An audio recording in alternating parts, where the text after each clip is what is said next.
You're tuned to Evergreen Media Network. I am Cindy Schwartz, and this is the Patient Partner Show. It's also a podcast on Spreaker, so look us up on Spreaker. Jeannie Roller and I are talking about... Oh, Jeannie, how many times have we talked about this? And I say this about some of the topics that we come up with. We're talking about pelvic exams and ones that were never informed, consented, or consented to, given to patients that were already under the effects of anesthesia or some kind of general anesthesia drug, those kind of things, that now the patient, unbeknownst to them, is a teaching dummy, if you will, my verbiage. And it happens to the article that you brought to my attention, which actually came out on April 1st, 2024. So a recent article deals a lot with females and a GYN exam, but we want to make note to this. And actually, on our podcast, we have interviewed and talked with both in front of the microphone and behind it many, many men that have been sexually exploited, sexually assaulted. Yes, they don't have a vagina, if you will, or you know, that apparatus, but I mean, men can be sexually assaulted too, as we both know, interviewing people and talking with people, and it's just horrific. And the men have just as serious side effects, PTSD, just obliterated when this stuff happens to them. Jeannie, so go ahead and talk about that article. Well, it's the Department of Health and Human Services has sent out letters, according to the New York Times, to the nation's med schools and teaching hospitals, blasting the practice of unconsented for pelvic exams, prostate exams, and other sensitive procedures done without the explicit consent of patient. It's about time. They're threatening to cut funding. But Cindy, the thing I was reading that the fine is only like $1,000, and to these big teaching, schools, $1,000 what raise the cost of the procedure for the patient and get the $1,000. The New York Times said in 2020 they did a study that found that doctors, residents, and hospitals sometimes carry out exams when the patient is under and when the exam is not medically required, meaning that those exams are only for the benefit, the educational benefit of the medical student. To me, they should be giving that patient money to be used as a learning tool, because the patient gets nothing from it except, if you know about it, find out about it later, then you're traumatized, most likely. NBC News reported in September that at least 3 patients may have had an unconsented for intimate exam over the past 5 years. That's a lot of people. Yeah. Say that amount of people. Just as a side note. Yeah. As a side note, that these exams are most likely to happen during the months of July, August, and September. I wonder why. Because that's when the new teaching classes resume a lot of times. Okay. So it's most likely to happen then. As of last August, fewer than half of the states here in the U.S.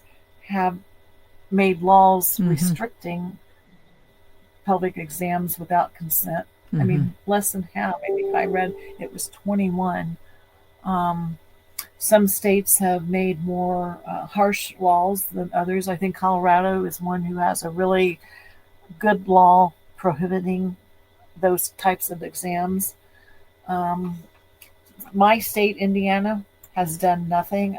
In the 2023-24 legislative session, there was a bill that was introduced, and it basically got assigned to a committee, and there it died.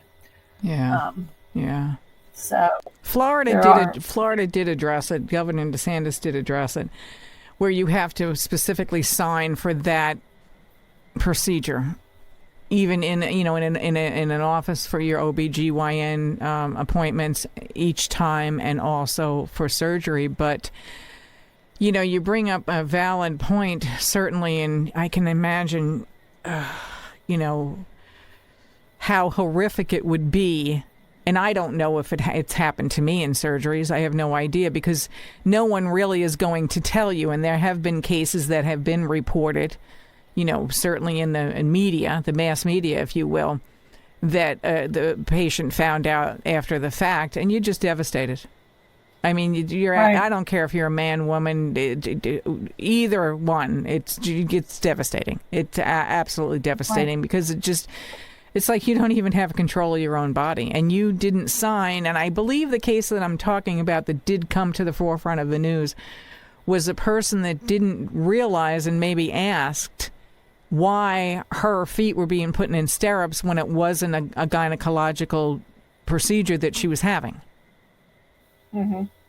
And it was because one of the people in the room was a friend of hers and said this is what happened after the fact. Right. And so the argument with it is how are people supposed to be, medical school people, how are they supposed to be learning if they're not working on an actual live patient, if you will, which I know a lot of the training is done on cadavers. I believe I'm saying the right thing about that. There are dummies, if you will, dolls or whatever the terminology for that is. And a person in one of the articles brought up a valid thing. Well, ask.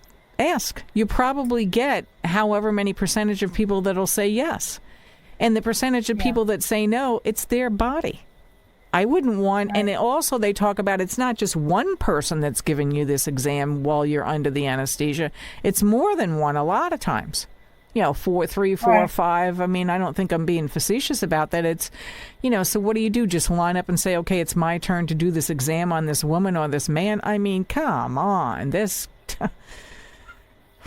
Well, the thing that most of these hospitals will say is if you read the consent form, and it is true, and in the long consent form, in there it says medical students may be present during your procedure. Mm-hmm. What they don't say is what they are going to be doing during your procedure. Mm-hmm. And if you go in there for a surgery, say you're having surgery on your wrist, you don't expect to get a pelvic exam. So most people wouldn't think they would sign that knowing that, hey, I'm having surgery on my wrist.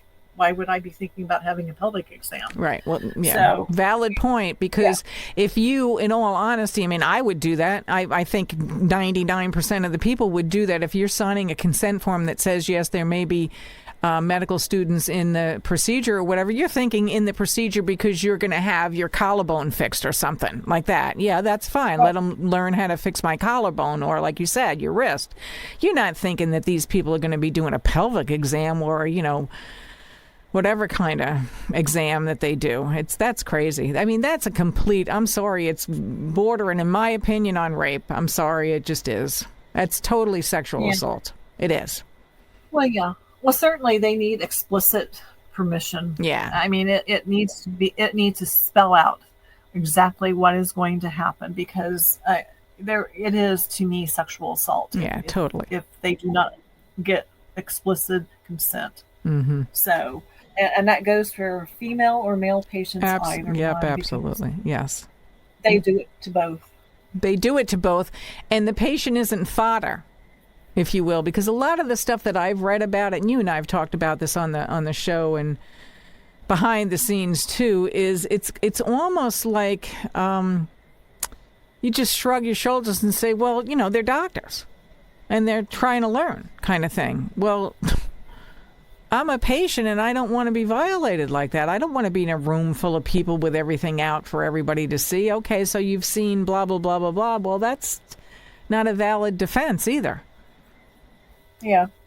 Well, and the other thing, Cindy, is that they do use live people, and those are called standardized patients, and they are paid for the use of their bodies. Okay. So they do have that option of doing that. However, if you go in there for a procedure, you're free to them. They don't have to pay for that. Yeah. So. Okay. On that note, I don't want to be a free patient for people's learning unless I know about it. Stay tuned to Evergreen Media Network.